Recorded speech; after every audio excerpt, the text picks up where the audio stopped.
What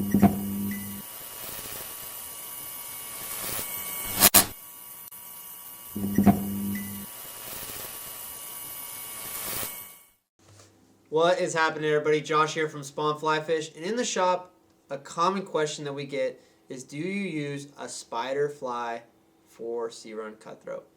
The honest answer is not often, but we have used them. It's a classic pattern, and we're going to tie it today on camera so that you can tie it at home and use it the next time you hit the water. Follow along.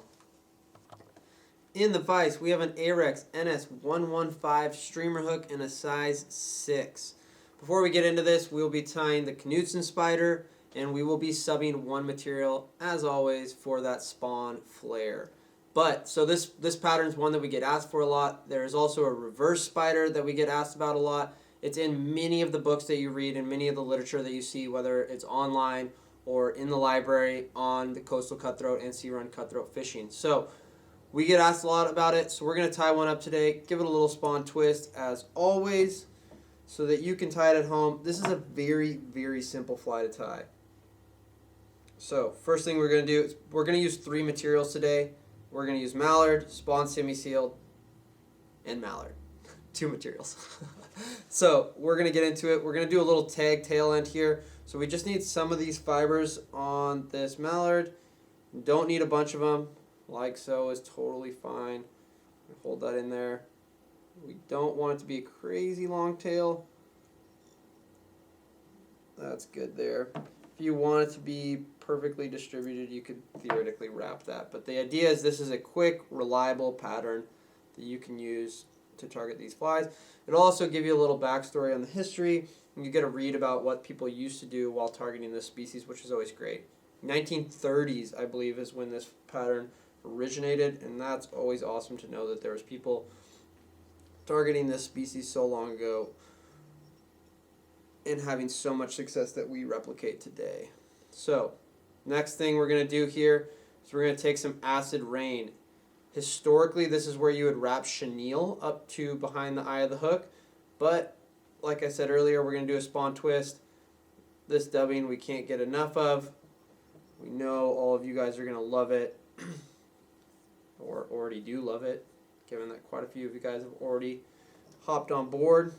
So we're just going to dub this back and create what would be a thin chenille body. We're just going to do with this spawn semi-seal here.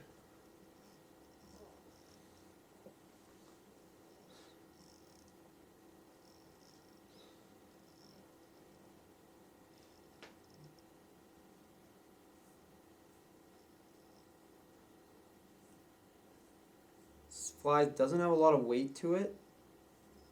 So keep that in mind when you're fishing it. It's going to land really nicely. It's going to present well. It's going to have some pretty good movement to it. This spawn semi-seal is going to really make it pop. You can get it relatively even. Remember when you're using semi-seal that you don't need a lot of it. We're going to brush this out. So keep that in mind. Doesn't need to be a perfect taper. Oops. One thing about this pattern is its speed.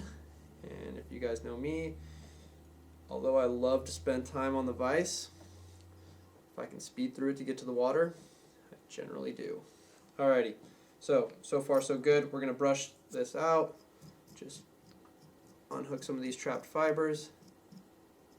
And this is where it'll differentiate a little bit from the original pattern in this, where it would hug the shank of the hook pretty tightly.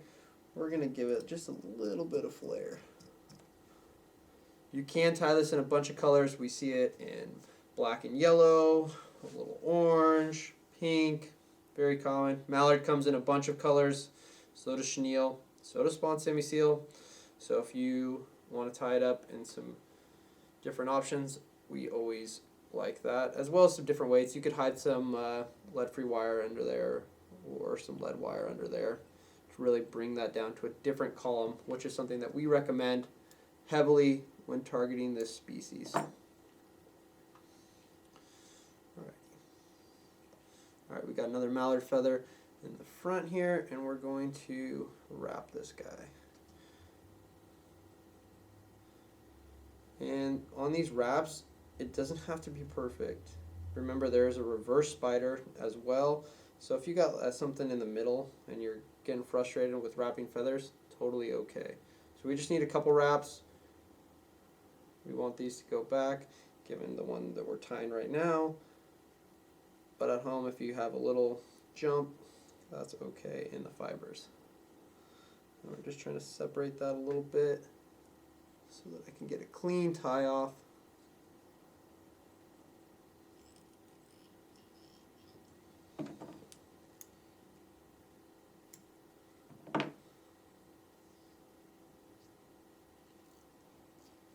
And then we'll just give it a little bit of a thread head there.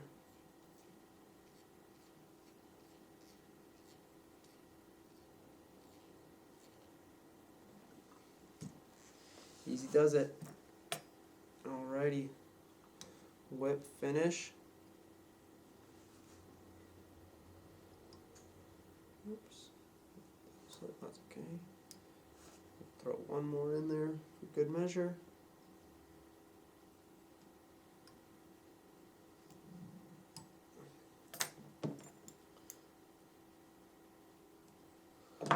Alrighty, that does it. Brush those out just so they look good for camera. And I'll kind of close in.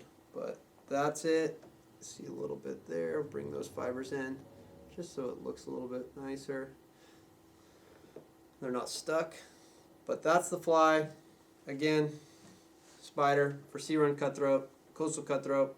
Really simple fly. One that's got a lot of history here in the Northwest.